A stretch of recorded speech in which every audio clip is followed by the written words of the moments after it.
শাবনূর আপু আমার একজন ড্রিম গার্ল, একজন ড্রিম নায়িকা। আমি বরাবরই বলে এসেছি, বেশ কিছু হয়তো প্রোগ্রামে আপনারা দেখে থাকতে পারেন। আমার কিন্তু এক বাক্যে বলবো, শাবনূর আপুকে আমার খুব পছন্দের একজন মেয়ে। যেমন উনি এখন দেশে আছে, রংবনা সিনেমা শুটিং করছে। আমাকে সামহাও ফোন করে উনি বলেছেন যে ক্যাফেতে আর পার্লারে আমাকে নিয়ে গেলি না। তুমি তো এসে ব্যস্ত হয়ে গেছো, আমি কি বলবো, আচ্ছা তুমি আসো। তো আসলে উনি শুটিং স্পটে আছেন, শুটিং সেটে আছেন। আপনি অনেক বড় একজন নায়িকা, এই যে আপনি নিজেকে এক্সট্রা আর্টিস্ট বলছেন, এতে আপনার কি খারাপ লাগা বোধ কাজ করছে না? অনেকেই আমরা দেখি খুব নায়িকারা অহংকারী হয়, নায়িকারা যারা এক্সট্রা আর্টিস্ট থাকে তাদের থেকে দূরত্ব মেনটেন করে চলে। অনেক খবর আমরা দেখে থাকি, নিউজ দেখে থাকি, এরকম অনেক ভিডিওও আসে মাঝে মাঝে। আপনি নিজেকে সেটা কিভাবে দাবি করেন? আপনার কি খারাপ লাগছে? অনেকের মধ্যে আর আমার অপবিশ্বাসের মধ্যে পার্থক্যটা তো এটা আপনারা জানতে হবে। সো এটাই তো পার্থক্য। আমি তো অনেকেই না, আমি অপবিশ্বাস। আর আজকে যে আর্টিস্ট আমার এক্সট্রা আর্টিস্ট বা আমার খুবই ছোট্ট একটা ক্যারেক্টার ছিল, তো এটা তো তখন আমি স্কুল লাইফের একটা মানুষ। আর আমি সব সময় নিজেকে যেটা সত্য, যেটা মানুষ জানে, যেটা মানুষ দেখেছে, আমি সেটা কথা বলতেই স্বাচ্ছন্দ্য করতে। ওকে, সেই সিনেমায় আপনি তখনকার সময় সবচেয়ে জনপ্রিয় নায়িকা। শাবনূরের সঙ্গে আপনার সিন ছিল, কেমন অনুভূতি ছিল? শাবনূরকে তখন কেমন লাগতো বা তার সঙ্গে ওই অভিনয়টা কেমন লেগেছিল আপনার? সব থেকে বড় কথা, শাবনূর আপু আমার একজন ড্রিম গার্ল, একজন ড্রিম নায়িকা।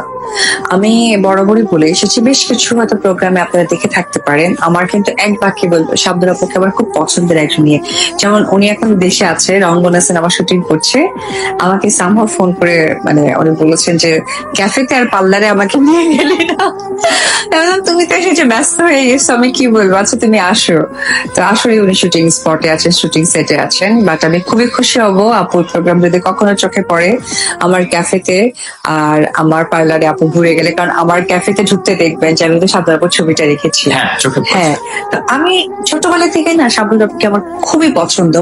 একমাত্র নায়িকাকে দেখলে যেটা আমি রিয়েলাইজ করাই মানুষকে, আর ওনাকে দেখলে আমার সেটা মনে হয় যে আমার ঘরের মানুষ, অনেক আগের পরিচিত। এবং ওনার অ্যাক্টিং লেভেলটা ঠিক ওই রকম, কোনো ন্যাকামি নাই। যেটাই হয়, ধর আমার একটা ছেলের গার্লফ্রেন্ড হলে কতটা হয়, একটা ওয়াইফ হলে কেমন হয়, বোন হলে কেমন হয়, পাশের বাড়ির মেয়েটা কেমন হয়। তো একদম রিয়েল অ্যাক্ট্রেস যাকে বলে সেটা হচ্ছে শাবনূর আপু, ফুল প্যাকেজ একটা আর্টিস্ট। আর সামনে দাঁড়াতে কেমন লেগেছে প্রথমবার পর্দায়, ক্যামেরার সামনে? আমি না বললাম না, ছোটবেলা থেকে নাচ গান করা মানুষ, তো আমার ক্যামেরার কখনো ওইরকম চিন্তা হয়নি। আমি ক্যামেরার সামনে দাঁড়িয়েছি, হেজিটেট করা বা ভয় পাওয়া, আতঙ্কিত হওয়া, এটা আমার কখনো হয়নি, আলহামদুলিল্লাহ। আর শাবনূর আপুর ভালো লাগে কাজ করতে। পাশাপাশি ফেরদৌস ভাইয়ের কেউ আমি দেখেছি, তারা অত্যন্ত আন্তরিক। আমি ওই সময়টা দেখেছি এবং আমার শেখার পেছনে কিন্তু এই যে আমাকে যে বিহেভটা বলেন, এটা কিন্তু আমার তাদেরও কাছ থেকেও শেখা। আমি দেখেছি তারা কতটা আন্তরিক। এবং এখনো পর্যন্ত এই যে চারটা নাম একবারে চলে আসে, শাবনূর, মৌসুমী, পূর্ণিমা, পপি, এই চারটা মানুষ যে আমাকে কি পরিমাণ আদর করে, এটা আপনার চোখে না দেখলে বুঝবেন না। করে চারজন মানুষ ফিল্মে দেখি, সিনেমায় দেখি, ইন্ডাস্ট্রিতে দেখি, রেশারেশি চলে নায়ক নায়িকাদের মধ্যে।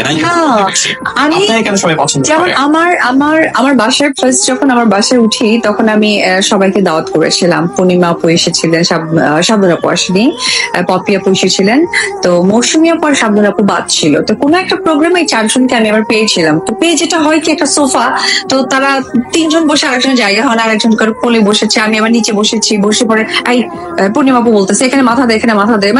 এই যে একটা তুই এর ব্যাপারটা, এই যে একটা নিজের বোনের মতো একটা আগলে রাখা। তারপরে আপু আমি এখন শর্টে যাবো, রিহার্সালে যাবো, এটা কি করবো, এই যে তুই এটা নেতালে আমি আপু একটা ওনার আছে, সে দিয়ে দিল। এই যে একটা পারিবারিক ফিলিংস, এই চারজন মানুষের কাছ থেকে আমার